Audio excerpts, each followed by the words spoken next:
கிருபையும் சமாதானமும் நம் அனைவரின் மீதும் உண்டாவதாக. இன்னைக்கு டிஎன் +2 மேத்ஸில் எக்ஸாம்பிள் 1.25 பார்க்க போகிறோம். சரியா? இதை பார்க்குறதுக்கு முன்னாடி கிராமரின் விதி, கிராமர்ஸ் ரூல் என்னன்னு பார்த்துக்கணும்.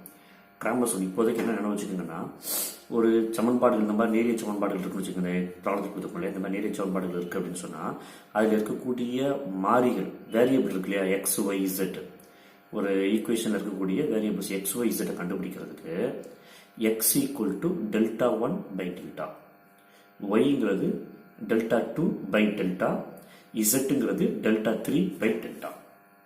இதை மட்டும் நீங்கள் மைண்ட் வச்சுக்கோங்க. இப்போ ப்ராப்ளம் பார்க்குறப்ப δ1 என்ன டெல்டா என்ன அப்படிங்கிறத பார்த்துக்கலாம். சரிங்களா? இப்போ எக்ஸாம்பிள் 1.25 பாருங்க. x1 - x2 = 3, 2x1 + 3x2 + 4x3 = 17, x2 + 2x3 = 7 என்ற நேரிய சமன்பாடுகளின் தொகுப்பை தீர்க்கவும். Solve the above linear equations by using Cramer's rule. இப்போ இந்த சமன்பாடுகளை பார்த்தீங்க அப்படின்னு சொன்னால், முதல் சமன்பாட்டில் ரெண்டு வேரியபிள், 2 மாறிகள் மட்டும்தான் இருக்குது, x1 x2.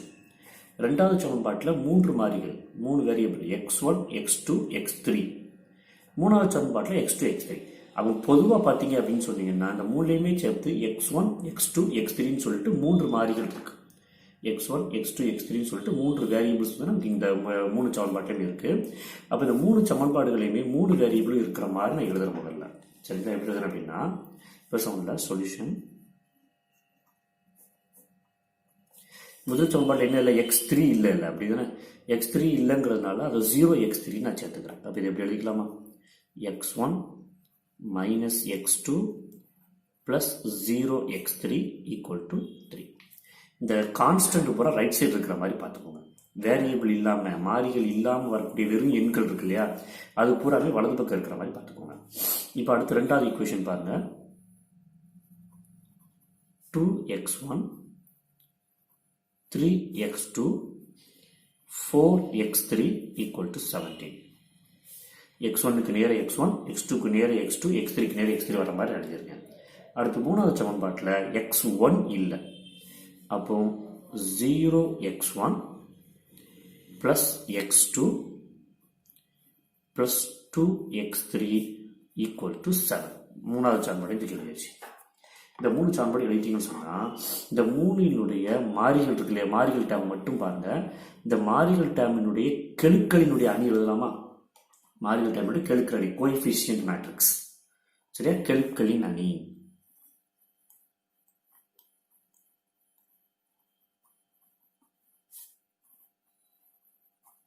இங்கிலீஷில் கோஎஃபிஷியன்ட் மேட்ரிக்ஸ்.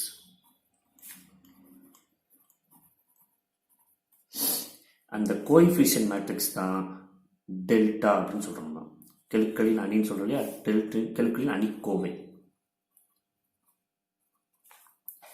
Coefficient matrix. ஓகேவா? Coefficient determinant.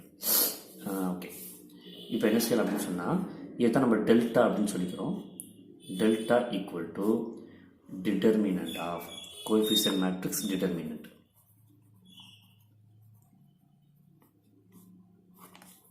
டிட்டர்மினன்ட் சொல்லி எழுதிக்கலாம். இப்போ இந்த கெழுக்களோட பாருங்க. முதல்ல x1 x2 x3 நம்பர்ஸ் மட்டும் பாருங்க. 1 -1 0. இங்கே 1 இருக்கிறதா அர்த்தம், இங்கே -1 இருக்கிறதா அர்த்தம், இங்கே 0. அப்போ 1 -1 0. அடுத்து ரெண்டாவது டேர்ம்ல பாருங்க. 2 3 4 2 3 4. அடுத்து மூணாவது 0 1 2 0 1 and 2 டிட்டர்மினன்ட். இப்போ இந்த டிட்டர்மினன்ட் வேல்யூவை செக் பண்ணுங்க. முதல்ல டிட்டர்மினன்ட் கண்டுபிடிக்கலாம்லையா, நமக்கு தெரியும். முதல் நம்பரை +ஆல் மல்டிப்ளை பண்ணணும், ரெண்டாவது நம்பரை -ஆல் மல்டிப்ளை பண்ணணும், மூணாவது நம்பரை +ஆல் மல்டிப்ளை பண்ணணும். சரியா? ஸோ இப்போ முதல் நம்பர் 1 +1 1 × ஒரு ஸ்கொயர் ப்ராக்கெட்டு, அதுக்குள்ள 2 குட்டி ப்ராக்கெட், அதுக்குள்ள 2 குட்டி ப்ராக்கெட் போட்டுட்டு இப்போ என்ன செய்வோம், இந்த 1 இருக்கிற இந்த காலத்தையும் இந்த ரோவையும் மறைச்சிருவோம். இதையும் இப்படி மறைச்சிருவோம். ரிமைனிங் 4 எலமெண்ட் இருக்கு இல்லையா, 3 4 1 2, இந்த 4ஐயும் குறுக்கு பெருக்கிறது. 3 × 2 வர்ற நம்பர் அப்படியே எழுதிருங்க 6. 1 × 4 ஒரு 4. அடுத்து -1 மைனஸ் இன்ட்டு -1 +1 ஆயிருமா +1. இப்போ இந்த -1 இருக்கக்கூடிய இந்த ரோவையும் இந்த ஃபர்ஸ்ட் காலமையும் மறைச்சிருங்க. Remaining 4 element 2 4 0 2. அதே மாதிரி குறுக்கு பெருக்கல் பண்ணா 2 × 2 ஒரு 4 மைனஸ் 0 × 4 ஒரு 0. செகண்ட் டேர்ம் முடிஞ்சு. அடுத்து +0 0 × 0 இருக்கிற இந்த காலத்தை ரோவை மறிச்சு எழுதணும். அதுக்கப்புறம் என்ன செய்யலாம், வெளியில் 0 வந்துட்டு இல்லையா, அப்போ உள்ளுக்குள்ள என்ன போட்டாலும் எனக்கு அது 0 ஆயிடும். அதனால் அதை நான் எழுதிக்கல. உள்ள என்ன டேர்ம் போட்டாலும் எனக்கு அது 0 ஆயிடும். ஸோ அதை நான் மொத்தத்தில் 0ன்னு சொல்லி நான் விட்டுறேன். வெளியில் 0 வந்ததுனால உள்ள என்ன டேர்ம் போட்டாலும் 0 ஆயிடும், அதை நான் விட்டுட்டேன். இப்போ பாருங்க 1 × 6 - 4 ஒரு 2 ப்ளஸ் 1 × 4 - 0 ஒரு 4.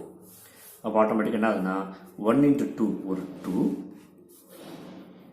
4 × 1 ஒரு 4 = 6. அப்போ டெல்டாவோட வேல்யூ வந்து நமக்கு எவ்வளோ கிடைச்சிருக்கு, 6 கிடைச்சிருக்கு.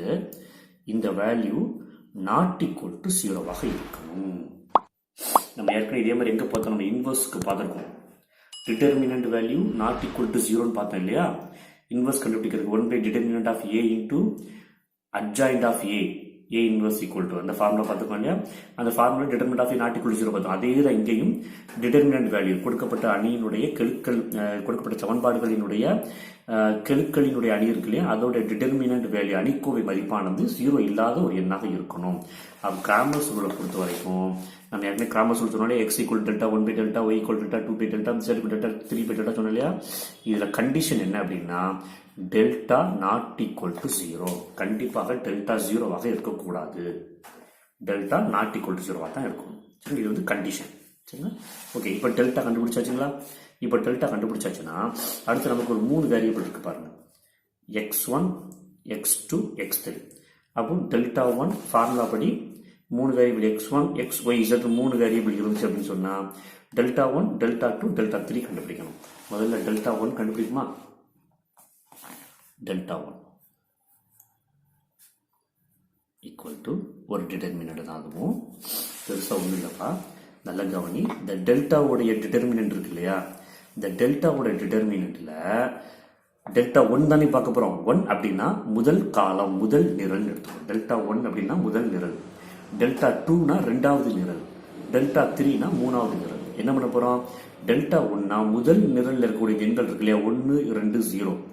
ஃபர்ஸ்ட் காலத்தில் இருக்கக்கூடிய எண்கள் 1 2 0. இதுக்கு பதிலாக இந்த வலது பக்கம் இருக்க எண்கள் இருக்கு இல்லையா, சமன்பாட்டில் வலது பக்கம் உள்ள எண்கள் 3 17 7 இதை தூக்கி பிரதிட்டோம். வேற எதுவுமே கிடையாதுப்பா. டெல்டா 1 அப்படின்னு சொன்னா முதல் காலத்தில் இருக்கக்கூடிய எண்களுக்கு பதிலாக சமன்பாட்டின் வலது பக்கம் இருக்கக்கூடிய கான்ஸ்டன்ட் மாறிலிகள் இருக்கு இல்லையா, அந்த எண்களை தூக்கி வரிசையை எழுதிக்கணும். அப்போ டெல்டா 2னா இரண்டாவது காலத்துக்கு பதிலாக எழுதிக்கணும், டெல்டா 3னா மூணாவது காலத்துக்கு பதிலாக எழுதிக்கணும். அவ்வளவுதான். டெல்டா 1னா முதல் காலத்துக்கு பதிலாக எழுதணும், அடுத்த 2 காலம் அப்படியே இருக்கும். டெல்டா 2னா ரெண்டாவது காலத்துக்கு பதிலாக இதை எழுதிக்கிடணும், முதல் காலமும் மூணாவது காலமும் அப்படியே இருக்கும். டெல்டா 3னா மூணாவது காலத்துக்கு பதிலாக எழுதிக்கணும், முதல் காலமும் ரெண்டாவது காலமும் அப்படியே இருக்கும்.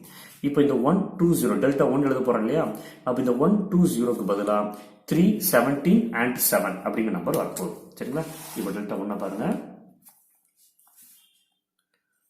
3 17 and 7. இது ரீப்ளேஸ் பண்ணி எழுதுறதுனால இதை நான் ரெட்டிங் எழுதியிருக்கேன். மாற்றி எழுதுறோம் இல்லையா, ஏற்கனவே இருந்த காலத்துக்கு பதிலாக இந்த எண்களை எழுதியிருக்கோம் அப்படிங்கிறது தெரியறதுக்காண்டி இதை நான் ரெட்டிங் எழுதியிருக்கேன். சரியா. இப்போ அடுத்த எண்கள்லாம் பாருங்க, இங்க இருக்கு அப்படியே எழுதியிருக்கேன். -1 31 0 4 2, -1 31 0 4 2 டிட்டர்மினன்ட்ஸ் போடலாம் இல்லையா.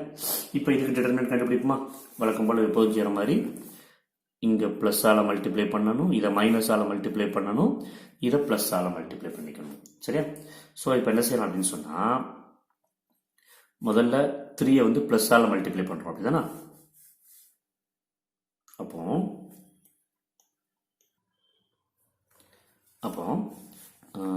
3 வச்சுட்டு ஒரு ஸ்கொயர் பிராக்கெட்டு, உள்ளுக்குள்ள 2 குட்டி பிராக்கெட்.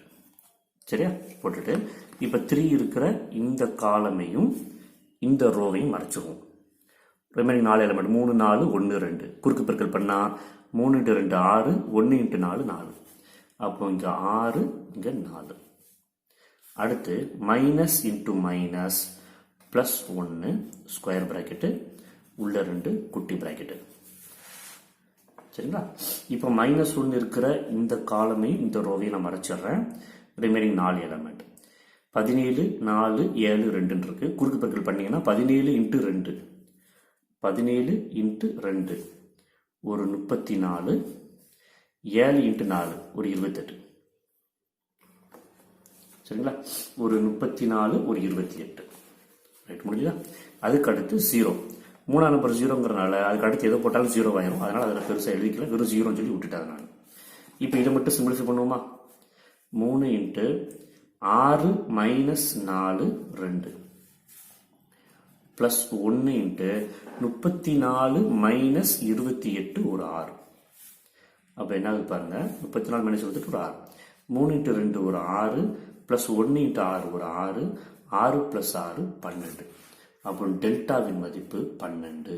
சார், டெல்டா 1இன் மதிப்பு 12. டெல்டா 1 கண்டுபிடிச்சிட்டோம் இல்லையா? இப்போ இதே மாதிரி டெல்டா 2 கண்டுபிடிக்கணும். டெல்டா 2னா என்ன? டெல்டால இருந்து ஆரம்பிக்கும். சரிங்களா? டெல்டால இரண்டாவது காலம், இந்த இரண்டாவது காலத்துக்கு பதிலா 3 17 7 ரீப்ளேஸ் பண்ண போறோம். சரிங்களா? அப்ப முதல் காலம் அதானே 1 2 0, அதை அப்படியே எழுதிக்கலாமா? முதல் காலமா நான் அப்படியே எழுதிக்கிறேன் 1 2 0, அதை அப்படியே எழுதிக்கிறேன். இரண்டாவது காலத்துக்கு பதிலா 3 17 ஒரு 7 எழுதிக்கலாம். மூணாவது காலம் இங்க இருக்குது 0 4. இந்த இரண்டாவது காலத்துக்கு பதிலா என்ன எழுதியாச்சு? 3 17 7 எழுதியாச்சு. மூணாவது காலம் இப்படி 0 4 2 0 4 2. சரி, அகைன் டிட்டர்மினன்ட் வேல்யூ செக் பண்ணுவோமா? டிட்டர்மினன்ட் வேல்யூ செக் பண்ண என்ன செய்வோம்? ஈக்குவல் டு இதை பிளஸ் ஆல மல்டிப்ளை பண்ணுவோம், இதை மைனஸ் ஆல மல்டிப்ளை பண்ணுவோம், இதை பிளஸ் ஆல மல்டிப்ளை பண்ணுவோம். அது முதல்ல 1 + 1 இன்டூ ஒரு ஸ்கொயர் பிராக்கெட்டு உள்ள 2 குட்டி பிராக்கெட் போட்டுட்டு 1 இருக்கிற இந்த காலமையும் இந்த ரோவையும் மறைச்சிட்டிங்கன்னா ரிமைனிங் 4 எலமெண்ட்டு. குறுக்கு பெருக்கல் பண்ணிங்கன்னா 17 இன்ட்டு 2 ஒரு 34, 7 இன்ட்டு 4 ஒரு 28. அடுத்து -3 ஸ்கொயர் பிராக்கெட்டு 2 குட்டி பிராக்கெட்டு. இந்த 3 இருக்கிற இந்த காலமையும் இந்த ரோவையும் மறைச்சிட்டிங்கன்னா ரிமைனிங் 4 எலமெண்ட். குறுக்கு பெருக்கல் பண்ணிங்கன்னா 2 இன்ட்டு 2 4, 0 இன்ட்டு 4 0. அப்போ 2 இன்ட்டு 2 ஒரு 4, 0 இன்ட்டு 4 ஒரு 0. மூணாவது நம்பர் 0 தானே, ப்ளஸ் 0 இன்ட்டு 0க்கு அடுத்து எதை போட்டாலும் 0 ஆயிரும். அதனால அதை நான் பெருசாக எழுதிக்கல, விட்டுட்டேன். அப்போ இப்போ இங்கே என்ன செய்யலாம் பாருங்க, 1 இன்ட்டு 34 மைனஸ் 28 ஒரு 6 மைனஸ் 3 இன்ட்டு இங்கே ஒரு 4. சரிங்க, 4 மைனஸ் 0 4. அப்போ 6 மைனஸ் 3 12, 6 மைனஸ் 12 மைனஸ் 6. அப்போ ஆட்டோமேட்டிக்காக என்ன சொல்லிடலாம்? Delta 2 equal to minus 6. Delta 2 முடிஞ்சு வச்சா? அடுத்து டெல்டா 3. டெல்டா 3 என்ன செய்யணும்? முதல் காலத்தையும் ரெண்டாவது காலத்தையும் டெல்டாவில் இருக்கிறத அப்படியே வச்சுக்கணும். மூணாவது காலத்துக்கு பதிலாக 3 17 7 ரீப்ளேஸ் பண்ணிடணும். சரிங்களா? டெல்டா 3 ஈக்குவல் டு முதல் காலம் 1 2 0, ரெண்டாவது காலம் -1 3 1, மூணாவது காலம் 3 17 7. சரிங்களா? டெல்டா 3ங்கிறதுனால மூணாவது காலத்துக்கு பதிலாக டெல்டாவில் மூணாவது காலத்துக்கு பதிலாக கான்ஸ்டன்ட் 3 17 7 ரீப்ளேஸ் பண்ணியிருக்கேன். முதல் காலமும் ரெண்டாவது காலமும் அப்படியே. சரிங்களா? இப்போ இதை எக்ஸ்பேண்ட் பண்ணி எழுதுவோமா? அதே மாதிரி இதை ப்ளஸ் ஆல மல்டிப்ளை பண்ணணும், இதை மைனஸ் ஆல மல்டிப்ளை பண்ணணும், இதை ப்ளஸ் ஆல மல்டிப்ளை பண்ணணும். இப்போ பாருங்க, 1 இன்ட்டு ஒரு ஸ்கொயர் ப்ராக்கெட்டு 2 குட்டி ப்ராக்கெட் நடுவில் ஒரு மைனஸ். இந்த காலமையும் இந்த ரோவை விட்டுருவீங்க. ரிமைனிங் 4 எலமெண்ட் 3 இன்ட்டு 7 3 21, 17 இன்ட்டு 1 ஒரு 17. சரியா? அடுத்து minus into minus plus 1 into ஒரு ஸ்கொயர் ப்ராக்கெட்டு 2 குட்டி ப்ராக்கெட் நடுவில் ஒரு மைனஸ். இப்போ இந்த -1 இருக்கக்கூடிய இந்த காலமையும் இந்த ரோவையும் விட்டாச்சு. ரிமைனிங் 4 எலமெண்ட் 2 இன்ட்டு 7 ஒரு 14, அடுத்து 2 × 7 14, 0 × 17 ஒரு 0. சரியா? அதுக்கு அடுத்து 3வது இங்கே +3, மற்றெல்லாம் 0வாக இருந்துச்சு, இப்போ எனக்கு +3 இருக்கு. ஸ்கொயர் ப்ராக்கெட்டு 2 குட்டி ப்ராக்கெட் நடுவில் மைனஸ் +3. இந்த 3 இருக்கிற இந்த காலமையும் இந்த ரோவையும் விட்டுறணும். Remaining 4 element. 2 × 1 ஒரு 2, 0 × 3 ஒரு 0. ஸோ இப்போ சிம்பிளிஃபை பண்ணுவோமா? 1 × 21 - 17 ஒரு 4, ப்ளஸ் 1 × 14 - 0 ஒரு 14, ப்ளஸ் 3 × 2 - 0 ஒரு 2. அப்போ 1 × 4 4, 14 × 1 14, 3 2 6. அப்போ 24 24. அப்போ டெல்டா 3 மதிப்பு 24. இப்போ என்ன செஞ்சிடலாம்னா கிராமர் விதிப்படி, கிராமரின் விதிப்படி by Cramer's rule, English medium by Cramer's rule எழுதிட்டு நமக்கு 3 மாறிகள், எதெல்லாம் மாறிகள் என்ன கொடுத்துருக்காங்க அவங்க? x1 x2 x3. நம்ம கிராமர் ரூல்ல x y z பார்த்தோம் இல்லையா? x y z க்கு பதிலாக என்ன கொடுத்துருக்கான்? x1 x2 x3 கொடுத்துருக்கான். அப்போ முதல் வேரியபிள் x1, முதல்ல எதை கண்டுபிடிக்கணும்? அது x1 = delta 1 by delta. x1 = delta 1 by delta. Delta 1 வந்து எவ்வளோ கிடைச்சது நமக்கு? டெல்டா 1 வந்து 12 இல்லையா? 12 பை டெல்டா எவ்வளவு? 6. அப்போ என்ன செய்யலாம்? 12 பை 6 = 2. அடுத்து x2 = delta 2 by delta. Delta 2 மதிப்பு எவ்வளவு? -6. டெல்டா 2 மதிப்பு -6 இருக்கும், -6. அப்போ -6 பை 6 = -1. அடுத்து மூணாவதா x3 = delta 3 by delta. Delta 3 எவ்வளவு? 24 பை டெல்டா 6 4. அப்போ ஆட்டோமேட்டிக் என்ன சொல்லிடலாம்? therefore x1 = 2, x2 = -1, x3 = 4. இதுதான் நமக்கு தேவையான ஆன்சர். x1 = 2, x2 = -1, x3 = 4. இதான் நமக்கு தேவையான சொல்லி ப்ராப்ளம் முடிச்சிடலாம்.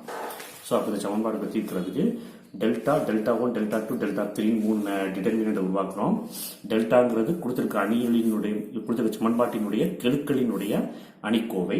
கெழுக்களின் அணிக்கோவையில் முதல் காலத்தை ரைட் சைடு இருக்கிற கான்ஸ்டன்டாக ரீப்ளேஸ் பண்ண டெல்டா 1, ரெண்டாவது காலம் ரீப்ளேஸ் பண்ணோம்னா டெல்டா 2, மூணாவது காலம் ரீப்ளேஸ் பண்ண டெல்டா 3 போட்டுட்டு கிராமரின் விதி இருக்கிற delta 1 by delta, delta 2 by delta, delta 3 by delta இதில் சப்ஸ்டிட் பண்ண வேலை முடிஞ்சு போச்சு. இங்கே கவனிக்கப்பட வேண்டிய விஷயம், இந்த டெல்டாவின் மதிப்பு ≠ 0வாக இருக்கணும். இது 0 வந்துட்டா கிராமரின் விதியை பயன்படுத்த முடியாதுன்னு சொல்லி இங்கே முடிச்சிடலாம். இந்த டெல்டாவின் மதிப்பு 0 வந்துச்சுன்னா கிராமரின் விதியை பயன்படுத்த முடியாதுன்னு சொல்லி ப்ராப்ளத்தை முடிச்சிடலாம். ஓகே, இந்த வீடியோ உங்களுக்கு பயனுள்ளதாக இருந்துச்சு அப்படின்னு சொன்னால் லைக் பண்ணுங்கள், உங்கள் ஃப்ரெண்ட்ஸ் கூட ஷேர் பண்ணுங்கள், சப்ஸ்கிரைப் பண்ணுங்கள். தேங்க்யூ, தேங்க்ஸ் ஃபார் வாட்சிங்.